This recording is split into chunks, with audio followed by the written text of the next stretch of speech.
right, welcome everybody. It is the Ref Room. I am Scott Smokin Silz, coming to you from Chicago, joined by our local referee in chief, Mr. Brad Baumruck, who has been a very busy guy lately. Very, very busy. Yeah, but that's okay. Yeah, well, I know you just got back from the winter meetings for USA Hockey a week ago, and unfortunately, we kind of bailed on everybody last week because Brad had some stuff come up and last minute. So he's, like I said, he's been a busy guy, and he had just come back from Florida. I think you guys were in, if I'm not mistaken. Yep, we were in Florida and Kissimmee. That's actually technically where Walt Disney World is. So, is that Kissimmee or Kissimmee? Whatever, however you want to say it. I don't care. All right. Well, it is playoff season, everybody. It has arrived. Hard to believe because we keep saying, I can't believe how fast the season is going. The season is gone, all right? We are in playoffs now. So we've got a lot to talk about today. We are going to catch up a little bit from your meetings. Hopefully you can share some information and update us on some stuff because we have heard some things. Let's kick it off with the first thing. It's actually hit the news. And that is the neck guard situation, because it's not the neck guard you think. It's not the little Calvin Klein band going around your neck anymore. We are going to be in for a change coming, I believe, August 1st. Is that correct? August 1st. Yeah, tell us all about it. So, number one, what they're going to do is Heck is in the process of certifying equipment. They do realize the manufacturers have already started to make neck laceration protectors. Okay, that's the proper name for it. They did do a big presentation on it. What they're going to do is Heck's going to start certifying stuff that Canada's already certified. And honestly, I should have actually looked up the note, honestly. But Canada already has their own certification. Sometimes you'll see it on equipment that we get. So those neck laceration guards will be eligible to use or Heck certified ones starting August 1st, 2024. So the one thing is there's been some people I've seen chatter that, once a player age hits maturity, so they hit 18, they don't have to wear it anymore. That's not true. So they have deemed any youth classifications of hockey, so that's women's 19 and under, every age group, and also men's 18 and under. While you're playing in those classifications, you are required to wear a neck laceration protector. So that will include high school, in case anybody is confused by that. Any youth classification of hockey. Okay. So the adult league does not require. Adult league will not require this, correct? I am 99.9% sure they did get their exemption. Okay. So, but they'll be sending out more information on that. USA will be sending it out. This is also going to apply to officials that are 18 and under. Is that correct? Officials under the age of 18. Now, will that apply to officials under the age of 18 that may work a men's league game? You know what? Or non-sanctioned USA Hockey event? Non-sanctioned USA Hockey, that they can do whatever they want. Now, does that apply? So let's say you're in a non-sanctioned non-sanctioned event, non-USA Hockey sanctioned event as a youth team. Will you need to wear that protection? I guess that's a good question. I would suggest if you're already wearing it throughout the year, why would you stop? Yeah. So I know that one of our officials, Brett Straley, ordered, I guess, a TJ. It's called a TJ Oshie. It's like cut-proof. It has cut-proof arms on it, and it's got the laceration protection for the neck. I think he said it's about $200. What are we expecting the cost of these new pieces of equipment to run when they get here? And it's going to be an expensive piece to add to your collection, I'm sure. Yeah, no clue. I do know that they do make, they showed us some of the products that they have. They make one where it's almost like a hood, but it's, just the neck, and it comes down and it comes around here. It doesn't go all the way down your arms and everything. And you can buy wrist ones that are separate pieces. And then also they make them too for down. You can get socks that come up all your tendons on the back where you have that exposed area in between all the padding there. We've had cut-proof socks for a long time available. Yep. That go like, we'll call them knee-high cut-proof. Yep. I'm assuming that's the same thing. They're not going any higher? I don't know. Honestly, they haven't really... They didn't have any specifications for us. They just said what Canada's using right now, we're going to use. And so then there's we're going to go to this, but yet we're still going to allow the goalies to leave their legs exposed, bare skin. Did they discuss that at all? Nobody brought it up, no. See, I don't get that. I just don't get it. I think it's the worst looking thing in hockey to see goalies' legs bare exposed, and we see it all the time. Well, again, I haven't seen it in a long time, so I don't know where you're seeing it, to be honest with you. Yeah. I haven't seen it in probably 10 years. Oh, no. And the other thing I saw it in the last month. The rule book does state that you're required to be covered from head to toe. It does state that. So if you want to send them off, you can send them off. It does state it. It is their responsibility, but...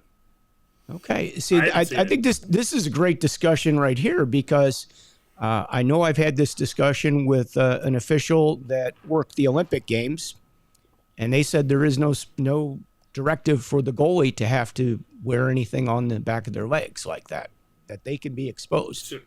So well, the rule book does state that you're supposed to be covered from head to toe. It also states that your sleeves are supposed to be into your gloves.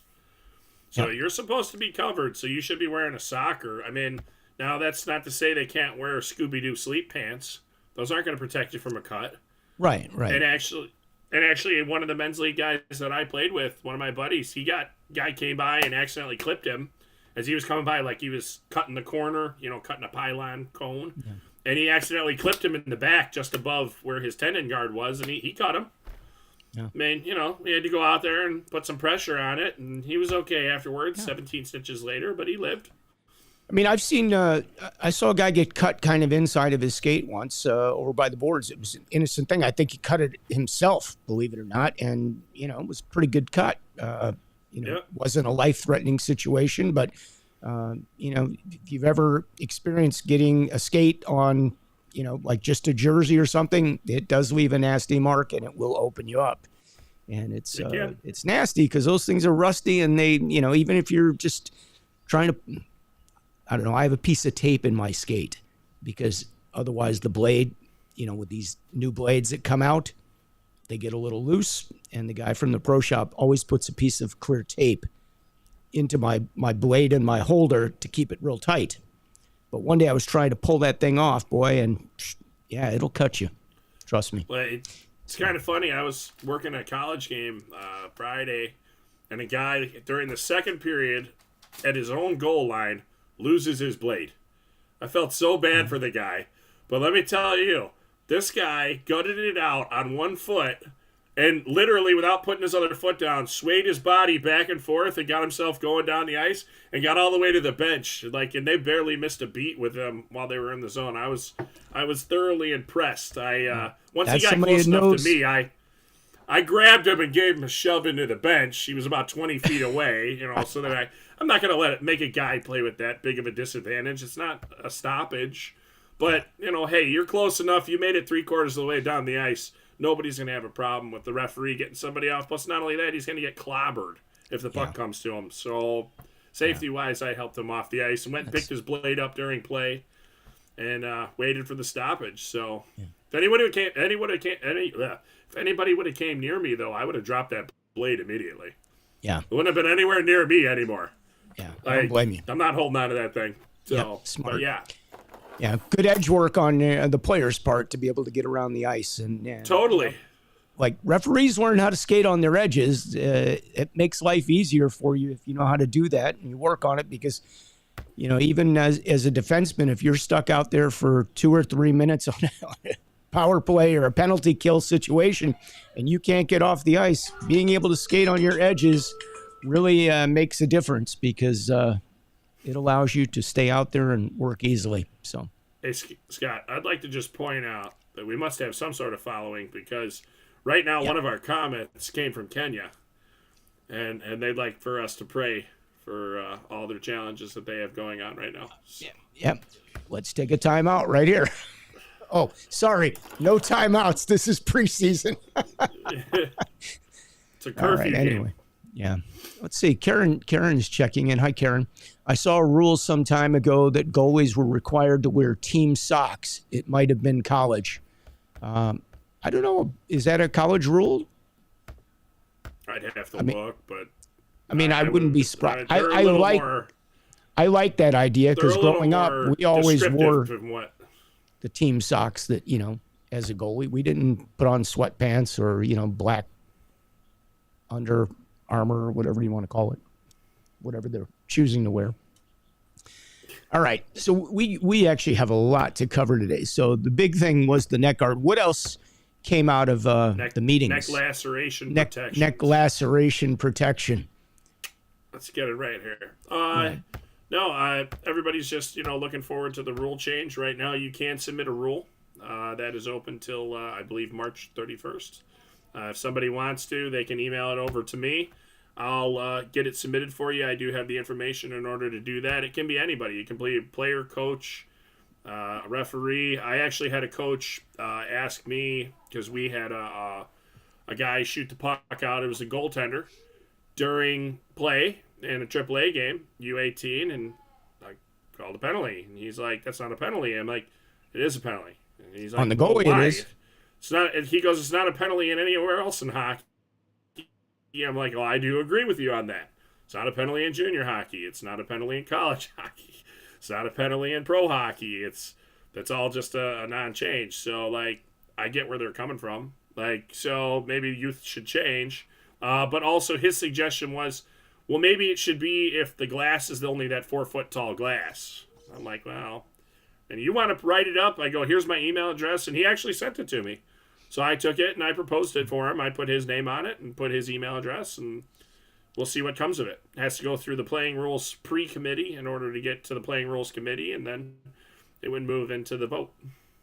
Well, I'm curious, we have another rule that was going to change that they've talked about changing. That is the delayed offside and the being able to ice the puck on the penalty kill. And everybody was told that they have to wait till the next rule change, which is in 2 more years. How did they end up moving this laceration protection up and making that exemption without going ahead and making other changes at the same time, since they're going to do it? Well, is anybody going to get killed because they can't ice the puck or tag up offsides? Let's put it that way. That we're going to change for safety always. Nobody's going to ever question safety changes. The playing rules can stay the playing rules. But as long as we're in the process of change, we could have more change, right? I mean, they're going to have to. Are they going to do a new book for this? This really isn't.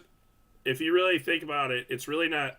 This is more of an equipment change, not a playing rules change, even though it does fall underneath the playing rules change.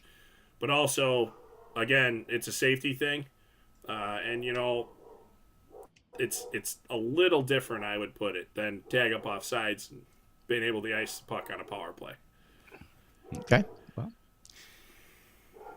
we're doing the rules changes. I'm just bringing it up because we were told we can't have a rules change during that 4-year period. So, all right. Wanted to talk about a few other things today. Did you notice the NHL? Well, a lot of stuff going on in the NHL. In my eye. I don't know what happened, so I apologize. Yeah. Something blew into my eye. So is it possible the NHL is going to get their first female official soon? Because I understand that they've changed the score sheets to reflect linesperson versus linesman. There's been some talk about that. Should it have been linesperson always? Should it have been? Should it be referee man? I mean, I think just no matter what, they're changing it. I mean, they're changing it to get into this century. Yep. Let's put it that way. And I don't work for the NHL. I don't know what they're doing, but they do have women on their radar. Yeah, so for sure. It could happen. Could be the end of this year. It could be next year. It could be 5 years. It could be 100 years. We don't know. I was kind of thinking we'd see something at the All-Star game, and I didn't get to see any of the All-Star game because we were pretty busy over the weekend. But I was kind of thinking that might be a spot too. Well, I do know that the PEWHL had all four Yeah. female officials in Nova Scotia. Yeah. Our Samantha Hiller was there. I saw She was that. on the I saw show. that on So, Facebook. Yeah. Congratulations, Sam. Good job. I think it's her birthday today too. Is it? Well, happy birthday Yeah. to her. If not, it was today, tomorrow, yesterday. I don't know. I know I saw it. Yeah. So. Well, speaking of celebrations, we had a couple people inducted into the Illinois Hockey Hall of Fame. Yeah, go ahead. One of Do is that one our for good us. friend Dave Zednick, who's one of our schedulers and been a referee for God knows how long. So congratulations to him. Hope you had a great night out there.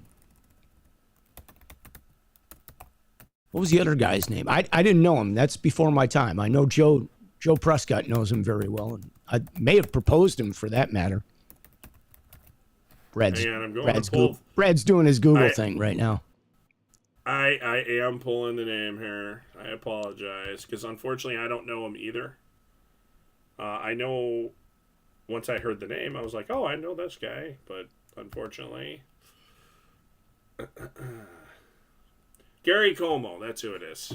Okay. I'm like, I know it's Gary. I'm like, but did you ever work with him? No. Okay. No. Honestly, I've never met him in person. Okay. So, and unfortunately, we had so many people that were talking to us about a lot of other things. I didn't get a chance to meet him even at the dinner. I barely got to talk to Mr. Zednick. I had to text him afterwards and reiterate that I was happy. I felt so bad because I only got to talk to him for about 2 or 3 minutes. So, yeah. But we were talking about other things that were going on in games in Illinois. Like that was a far beyond his concern. His concern was what we had going on here and things that were happening. So, like those guys, even though he was there, I'm sure he was looking at his phone during it, going, "Oh boy, we got to get home and do this and that." And so I'm sure that they were thinking about it the entire time we were there for the 3 hours. So I know I was thinking about it because I got home and got up and started on hockey stuff, and you're texting me, when are we getting on? And I'm like, I got something really big that came up. I really had to take care of this, and it consumed my Monday.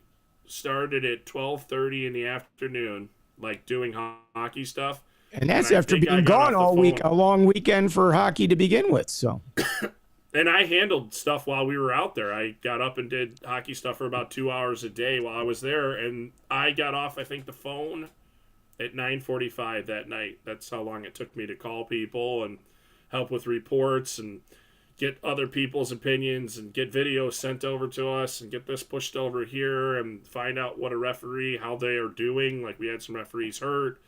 So it was a long Monday, but it needed to be done, and we got through it, and we finished everything Tuesday later that night, and then Wednesday people started playing again, which was annoying. But, we started getting more, and this weekend was pretty busy as well. So luckily I handled most of that yesterday because I wasn't on the ice. So yeah, it's been, it's a busy time of year, and it's a challenging time of year because everybody's in do or die mode basically, and that level has been like that basically since, I'd say, we had the Christmas and the New Year's break, and after the New Year's break it's been pretty intense ever since. So I think everybody's been in playoff mindset to begin with. So what else did they cover at the meetings that you can share with us? So, there was one thing that was covered that was Tier 1 U18s, which I didn't know about it. I found out about it a week and a half before we left. Tier 1 U18s, they're going to do this again. I never received anything. I asked a bunch of people. Unfortunately, it just it passed and didn't tell anybody. But Tier 1 U18s can roster 21 skaters. So they can roster 19 and 2, which unfortunately wasn't passed on to us. Unfortunately, we hadn't had it happen here, and then a team came in from out of town and they played a showcase, and they unfortunately had players sent off. Like we didn't do it on purpose. We just unfortunately didn't know. So we'll get the word out there for the next season, and unfortunately everybody just kind of dropped the ball, and we're working on it, but we'll keep moving forward. Yeah. So that was that, and then I'm trying to think about. There wasn't much else talk in the playing rules committee. The big thing was the neck lacerations. They're going to look at that stuff. We have a proposal in from Illinois, but I think we can leave out the details on that and just present it if we get that passed. So, but I can say that I did speak in front of the playing rules committee. I also spoke in front of the referee section, and I believe once I go back in June, I'll be speaking in front of both of those and the high school committee. So it'll be a full week, and I won't lie to you, I came back Sunday, and I had a great time talking to everybody out there. So if anybody out there is watching this and thinks I didn't like talking to you, I did, but I was more tired coming home than I was when I left on Thursday. So it was great to talk to everybody. It wasn't supposed to be an R&R weekend, It's supposed to be work. No, it was way more work than it's been for me in past years. Like, I've had a lot of lunches and meetings that, with our locals. But this was meeting with people outside of our locals. And dealing with newer people that you don't know can be a little more challenging than dealing with the people in your normal local. Yeah. So, and that's okay. That's supposed to be the way these things work. So, right. Okay. All right. But yeah. So other than that, we'll just keep going. All right. That covers Florida. Lots of activity coming up in the NHL now. They're talking Bedard may come back sooner than later because he's at the 30-day mark or something, and I think he's supposed to now get back to at least no contact practice is what they're saying. So that's good. Hawks struggling, obviously. We're all Hawk fans here in Chicago, and we need to get somebody back. Yeah, well, I mean, there's always next year. That's the way I look at it. I we learned that from the Cubs, right? Wait till next year. Well, I don't think it's going to be as long, but but I think the NHL's suffering that Bedard's not playing in general. So like not having him there, it is a big downfall to the NHL, and they can't help it that somebody got hurt. It just happens. No, he's a draw, and everybody wants to see him. And raring to go.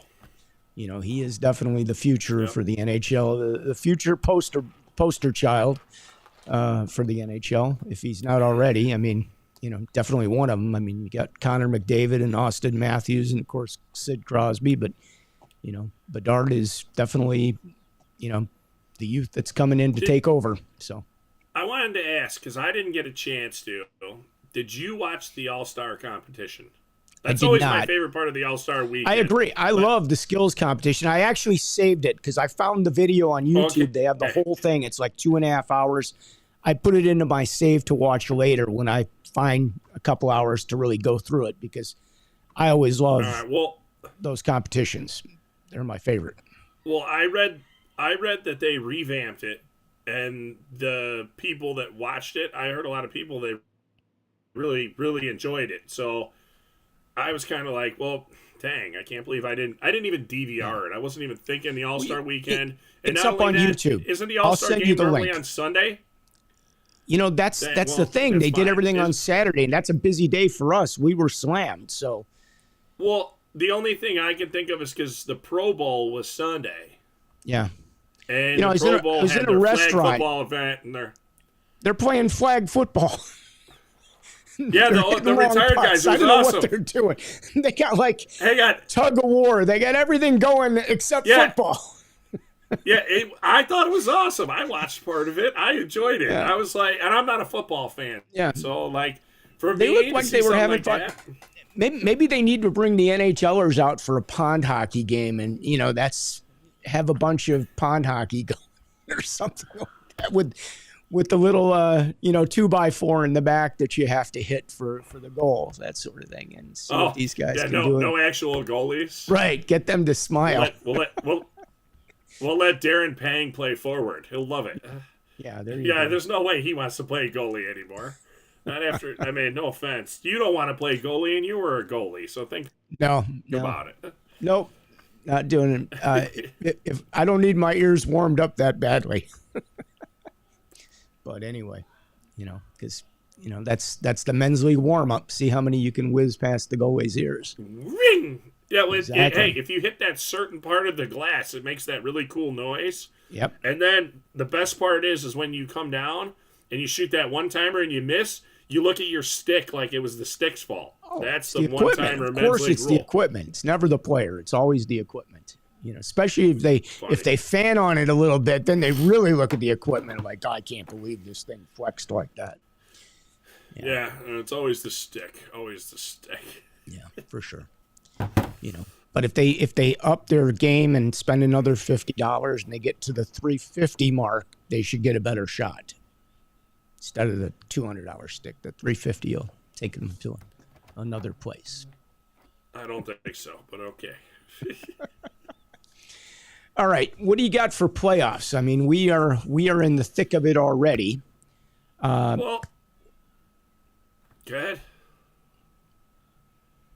I thought you were going to give some tips, so I wasn't going to cut you off. Well, I do want to do that. I'm just saying in general. So we've got Central State's coming in this weekend, right? This is the big weekend for them. And then next week is Nihil? Yep, the other Tier 2 league that we have. All right. Yep. Bensenville, now, are we doing high school at Bensenville this year, or what's the deal there?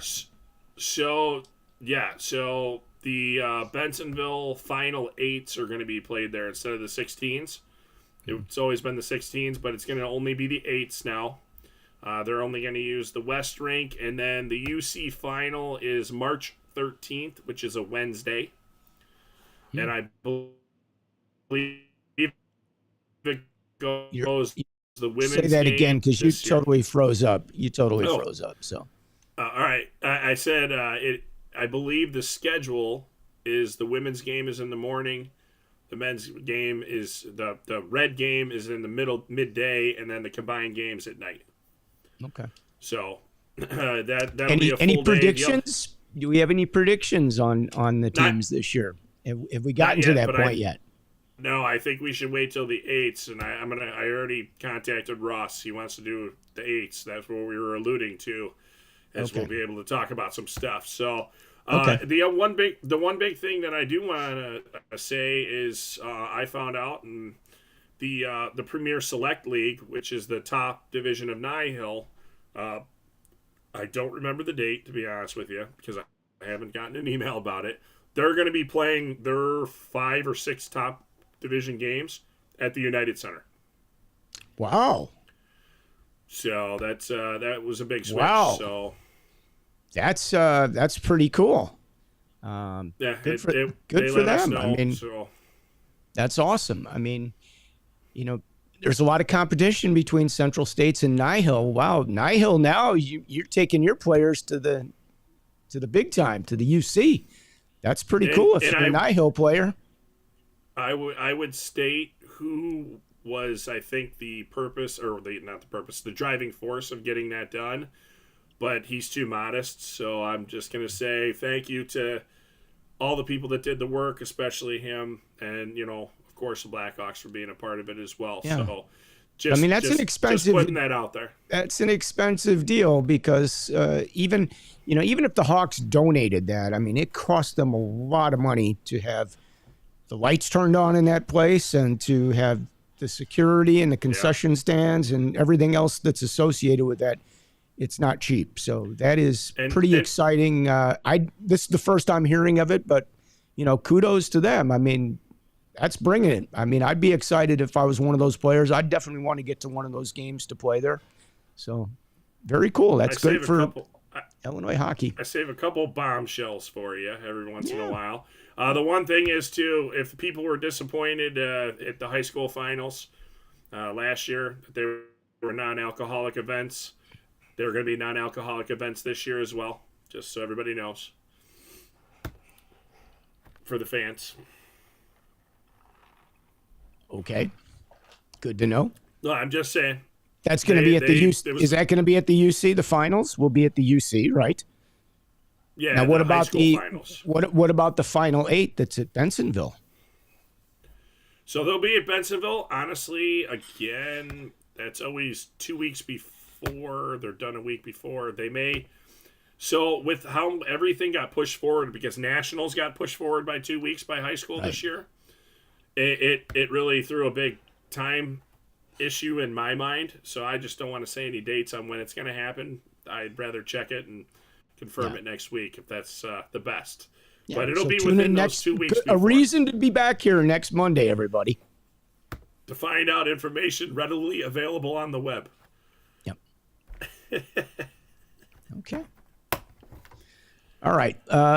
Let's just throw a few things out. It's playoff time, everybody. So some things that you probably need to know while you're out there on the ice.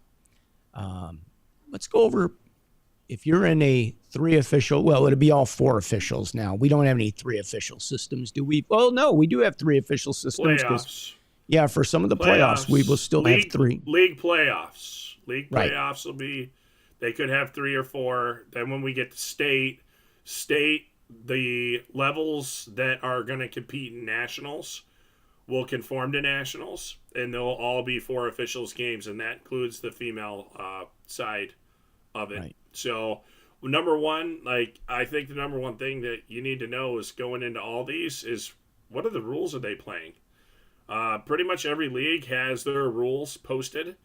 And then also IHOA.com has the rules posted. We're working on getting it all into the rinks for the playoffs. I do know Nyehill and Central States always have a booklet that you can pick up when you walk in. It has all the rules in there. So if you're a referee, walk in. They'll give you one of those booklets. Take it. Review it before you go out there. Because their overtime procedures do seem to change from year to year. And unfortunately, the referees are the last ones to find out, which is unfortunate. But I will tell you this. On a need-to-know basis. at every site in our Tier 2 tournaments, there's always somebody there that's overseeing, watching it. And they're watching out for stuff like that, and they know what to do. So if somebody pops out with a Central States jacket or a Nyehill jacket, it says, hey, this is the rules, and shows them to you, I would probably listen to that person. Yeah. I mean, and unless you think they're just some crazy coach wearing, some team-affiliated jacket, and, he's got a booklet that he wrote in. I'll tell you what we encountered the other night. I was working with an experienced partner, and we had a little something on the ice, and the next thing we know, here comes some guy out on the ice, and we're thinking it's a coach because he's got a team logo on his jacket. And then equipment manager. When we were like, what are you doing on the ice? And he's like, oh, I'm the physical trainer. I'm the trainer. Like, what are you doing with team gear on? You're not like in non-team gear. So we assumed it was a coach at that point until further discussion. Yeah, until the guy gave you his license, huh? He just popped out his card, showed it to you. Probably not a good idea to be jumping out there like that. Well, I mean, they're there to do a job. I do know quite a few of the high schools employ physical trainers. This wasn't a high school. But anyway. Well, I don't know what to tell you. I mean, yeah. Anyway, use your best judgment. Right. All right. I want to cover this because I see a lot of newer officials or less experienced officials in the 3 and 4 official system. If you're a lines person that doesn't understand the whistle procedure. Hey, I'm going to give you the big thumbs up there. Did I get? See, I'm getting better at this, right? Yeah. Yep. So I want to talk about the whistle procedure, because it's something that drives me crazy when I have partners that don't understand what they're supposed to do, because at this time of the season, your teams are going to be matching lines. In most situations, especially in close games, they are going to be matching lines. We hope. They take this time of year pretty seriously. Most of these coaches, it's chess, not checkers. So they're going to be matching lines. And the line change procedure is very important. So why don't you walk us through the line change procedure? So are we going from the referee side or the lines person? Well, let's go from both sides, or let's take a side, each one of us, and we'll talk about it, because all right. Well, I see a lot of people that. Let's go from like the beginning. Like, when does the line change procedure start? Right. So Line change procedure starts once the activity is calmed down. So that's a big thing to know. So, like, if you're the referee on the game, you need to understand that you're going to have activity at the whistle, especially when you have two heated teams that are fighting in it for a playoff position or an advancement spot. So they're going to maybe be engaged afterwards. While they're engaged, you can't start the line change procedure. Right. Okay? Once it's calmed down and everybody's cool heads have prevailed, now the line change procedure starts. So once the line change procedure starts, myself personally, I skate to center ice. Doesn't matter if I'm working a 3 official or a 4 official system. If I'm performing the line change, the reason I do that is I have the best views of both benches, and I'm also viewable by both benches. So once I'm set up and the line change procedure is started in my mind, the visiting team has 5 seconds to put out their line. After that 5 seconds, your arm goes up to signal that the visiting team's line change is done. That's what that means. That also signals to the home team that their line change procedure has started. They have 5 seconds. After that 5 seconds, you put your arm down, you start to proceed back to where you are. The lines person should blow their whistle once your arm goes down. Yes, immediately after your arm goes down. Don't wait. Don't be looking around at everything else or la-di-da-di-da. You're looking at the referee for that signal. And the minute that referee puts their hand down is when you hammer the whistle. And this is something that drives me crazy, even for some of the experienced officials. They do not pay attention to when that referee's hand goes down. And the minute that goes down is when you need to hammer the whistle. And that's why I'm having this little conversation right now, because I think a lot of people need a refresher course on this. Well, I think another thing that people need a refresher course on is, let's say you're skating up and you're about ready to start the line change procedure with the visiting team. Home team throws 2 guys out on the ice. A line change constitutes one player being replaced with another player. They don't get 2 line changes. They don't get the last change at that point. So you have to be cognitive of what's going on at the home team's bench while you're looking at the visiting team's bench. Because what'll happen is, I'll see every once in a while, a home team will throw one guy out, right? The D and the offense don't have their stuff together. They'll throw one guy out. The referee will go through. They'll start their change with the visiting team. They'll be done. And then they turn and they look at the home team again and give them another 5 seconds, and they throw a whole line out now. Yeah. Well, you just got 2 changes. So, right. you got to be cognitive of what's going on throughout the game. And then not only that, one thing that I see a lot, and it makes me laugh, but I can tell you, until I got good at it, I didn't always count. You got to make sure that both teams have 5 guys on the ice. Count. Every once in a while, one team will have 4 out there because they screwed up how many are supposed to come out there. And then, it turns into another thing, so you don't even want to go down that line. Just make sure and give it a quick count before you put your arm down for that Lions person to hit their whistle. Yep, counting is a really good idea when you're doing the line change. Something else that's really helpful, if you're one of the referees, you should know both of the coaches' name. You should know their names. If you address them, if it's, hey, Bob and Jane, Bob, are you good? They'll give you a nod. Yep, I'm good. You hope. Great. Now, Jane, are you good? Yep, I'm good. We're not making a change. Okay, down and let's go. And keep it moving. The game, right, because games are stacked up against each other. Yep. The faster the referees can keep the game moving, there's a couple advantages. Number one, it keeps the rink on time, which everybody wants, including the people playing at 8 o'clock at night when games start at 7 a.m. That's number one. But number two, also, it gives the players less time to talk to each other, which leads to less problems, which leads to less coaches yelling at you. So you want to get that puck down and keep them playing, because the second the puck goes down, they're no longer interested in you. They don't care. Yep. Unless they're really out there.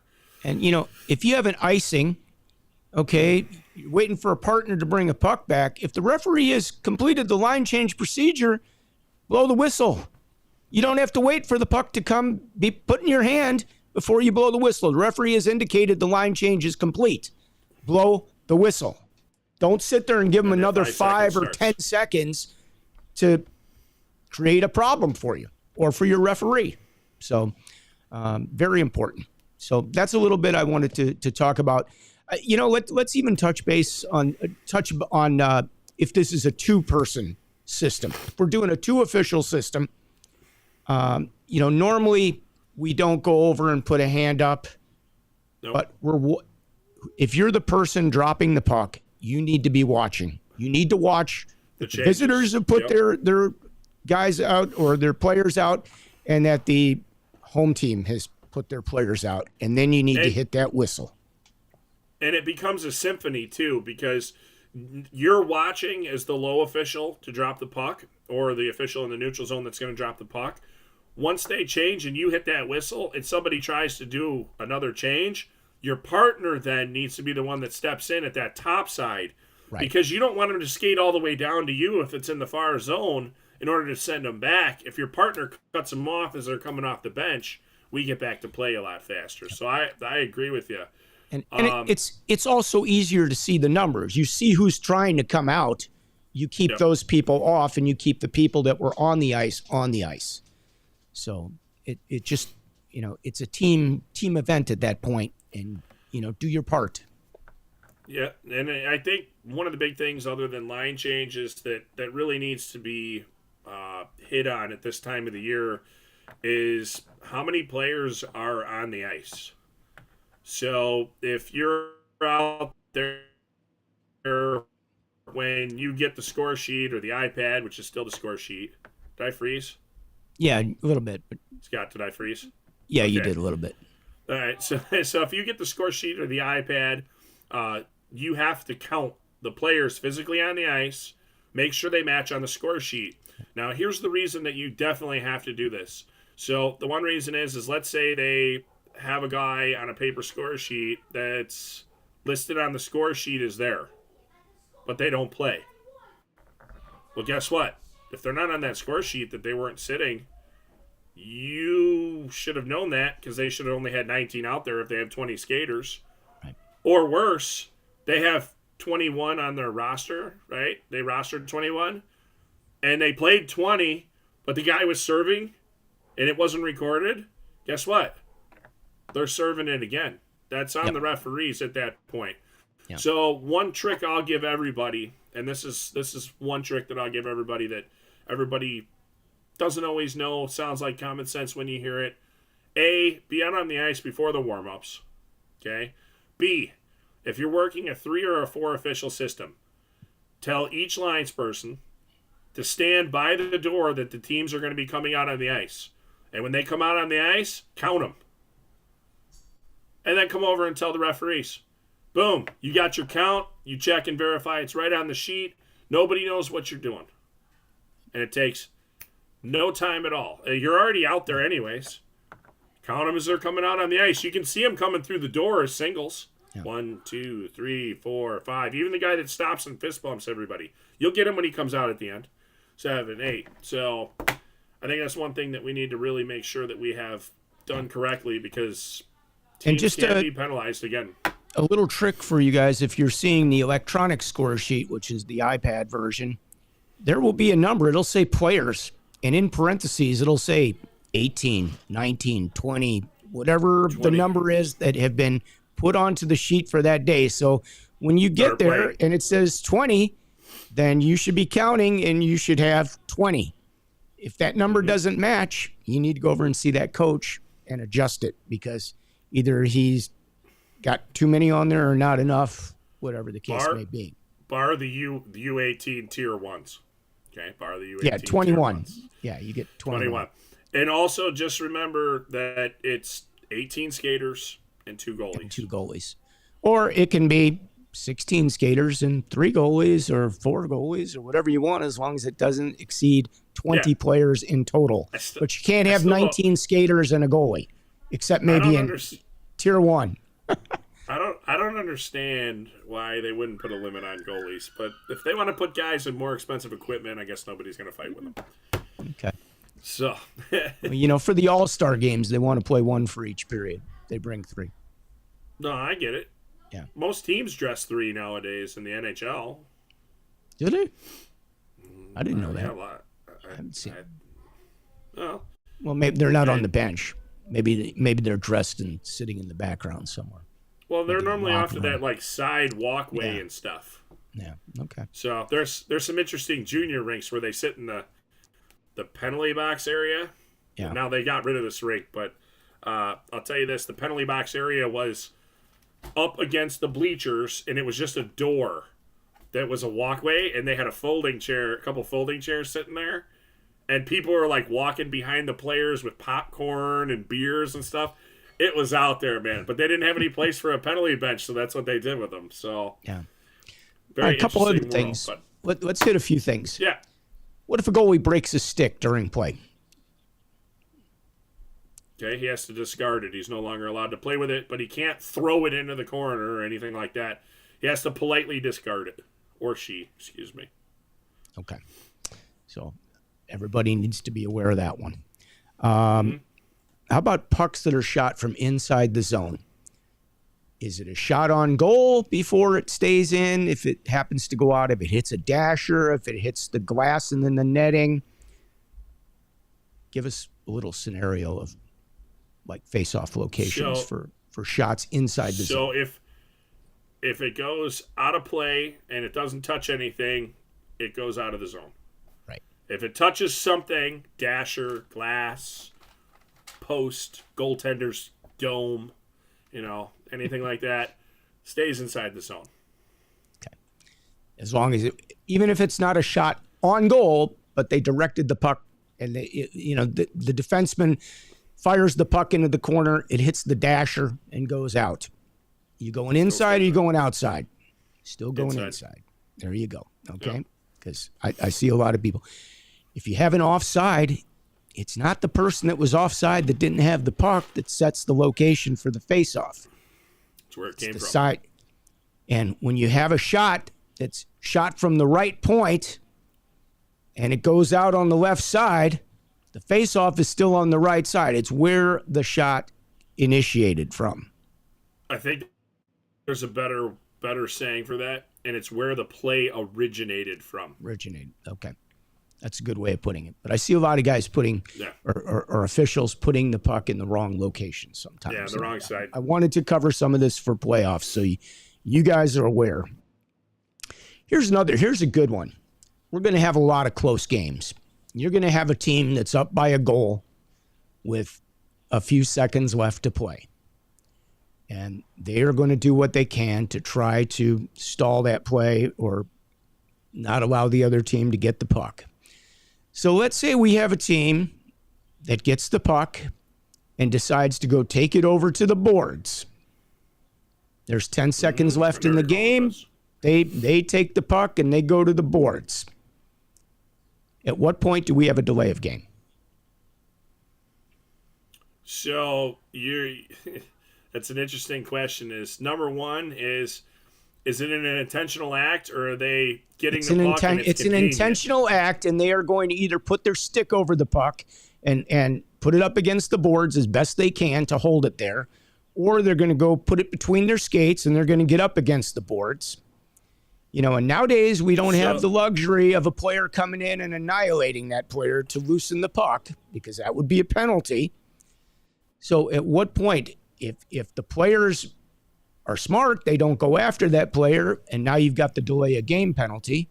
But that's usually not the case. You usually have 2 players that go after that person, and now you got 3 people on that puck. And now it's not really, is it a delay of game at that point? Let's talk about that a little bit. Where should we be consistently in that situation? We as officials shouldn't get into that situation. We should also use the rule reference to where the puck is not in motion. Right. And in 2 seconds, just like if it's on the net, 2 seconds, we shut that down and then we reset that play. That's where we should really have it. Is it 2 seconds, shut it down, or is it 2 seconds, we got to delay a game? 2 seconds, shut it down. If you have remaining time, you're probably going to play out that remaining time. You're going to give them at least that time in order to do that. A delay a game, I think, would fall underneath. Let's say we drop the puck with 12 seconds. It goes into the corner. They stop it. We're at 8 seconds. They would drop it again. It goes into the corner, and then they stop it again. Now we have a delay game situation. We don't want to hastily go to that delay game. It's written in there is an option for officiating in order to use it as a tool for a team that's trying to end a game that isn't in a competitive fashion. That's what it's trying to do, and that would be where I would say it's falling under it. I highly doubt you're going to have it where it happens twice, that you're going to stop it. And by the way, I've never called a puck not being moved for a guy smashing it against the boards. I have called where players pick the puck up off the ice. Yep. I have called to where a player has taken it and smashed it up against the goal frame. That's a little different. So if you think about it, if they're up against that post and they smash their foot up against it, now we can't move it with that 8 seconds. You could maybe put one in there, but again, I'd hesitate to use it as your last resort, honestly. Okay, well, let's go a step further with that. We have a center, and the puck is dropped, and that center decides falls on to top of it. Drop on top of that puck. Yeah. Or Are they attempts to gathering cover it into it. them? We got to delay. We got to delay a game. Definitely have a delay game in that situation. Okay. I hope everybody's been paying attention to this because if you're working the playoffs, you're probably going to see some of this stuff in a 1-goal game, so that you know that everybody's on the same page here, and that's one of the reasons why I bring some of these things up today. You got anything that you want to cover? No, I'm good. I wanted to hammer the score sheet thing and all that, and okay, counting players and move it on. I think we've given enough in an hour, to be honest with you, for anybody to even stay on this long. Is a lot. We have some diehards. I love it. Some of our faithfuls. All right. Well, with that being said, good luck with your playoff games, everybody. I hope you're work hard out there. The teams have worked hard to get to that point. So, honor them by working hard out there and giving them your best. And, don't have rabbit ears. Don't get overexcited about people that are getting emotional, because it's an emotional time of the year. You're working in an emotional environment, and this is definitely the emotional season for the teams, the players, and the officials. So don't lose your mind out there. Take an extra breath before you decide you want to bump somebody out of there with something. Yeah, and there's always somebody a phone call away if you need to call up and yell about something. Literally, like if you're in our local and you're mad about something and whatever it is, call up and yell. I don't care. Like I'll listen to you. I'll even sympathize with you. Like, because I understand, like, and there's plenty of other senior referees that'd be more than willing to do that for you. Just give them a buzz, shoot them a text. Hey, I need to talk about this. And vent. And you know what? You may learn something too, because they may have an idea of the way around it in order to make your life easier in the future. So use it as a learning experience, because guess what? This time next year, it's going to be more playoffs. The year after that, there's going to be more playoffs. And you're going to be in that same situation again. And, usually once is the learning situation. You learn from it, and then you know better. You know what to do in the next time it happens. And, even to this day, what are you, 25 years in on being official? I can't believe it. 25. 25. Yeah. Okay. I'm 12 or going to be 13, I think, in on it next season. So I'm 12 in right now. So, we all have a situation that we've never encountered before. Right. Hang on. I'll give you a situation that I had, and it's not USA Hockey, but I'm working a D2 ACHA game, college, and it's late in the game. I don't know, 15 seconds left or something like that, and the home team's clearly frustrated. They've been frustrated. They're losing 4-2. They're definitely not going to win. We have an icing. Defenseman picks up the puck and cranks it. Guess who's 20 feet away from him? You. No, not me. The linesman. Sorry, linesperson. That he strikes directly in the athletic supporter. What, he picks the puck up and throws it at the official? No, he turns around and clapper down the ice. Oh, clapper. Okay, well, you said picks up the puck. I thought you meant like picked it up. No, like throw it at the official? Picked it up and cranks it down the ice. Okay. That's what I said. All right. Hits him right in the athletic supporter. I literally looked at it and went, did that just happen? Like, and I'm like, there's no way I can go without penalizing this guy. So I'm like, well, they still have a chance to maybe tie this.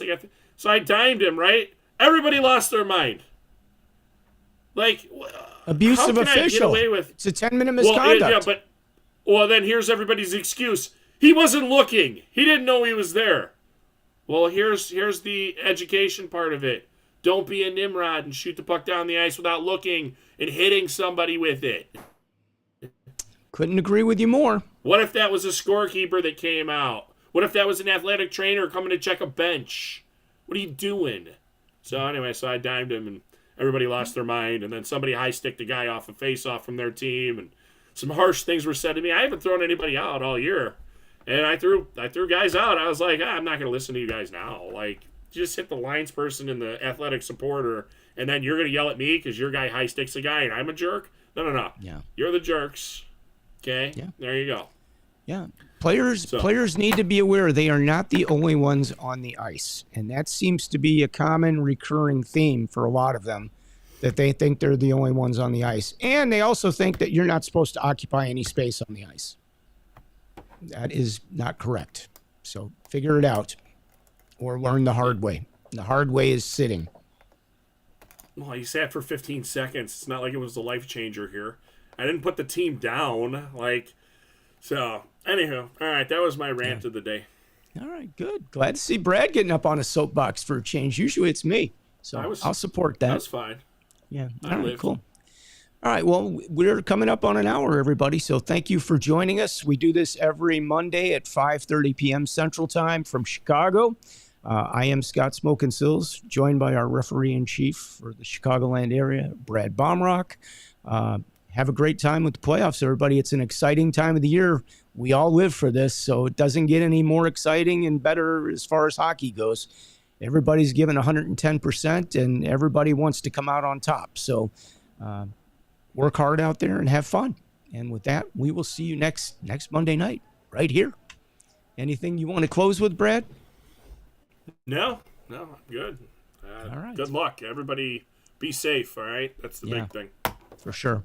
All right. Peace out, everybody. Have a good one. We'll see you next Monday.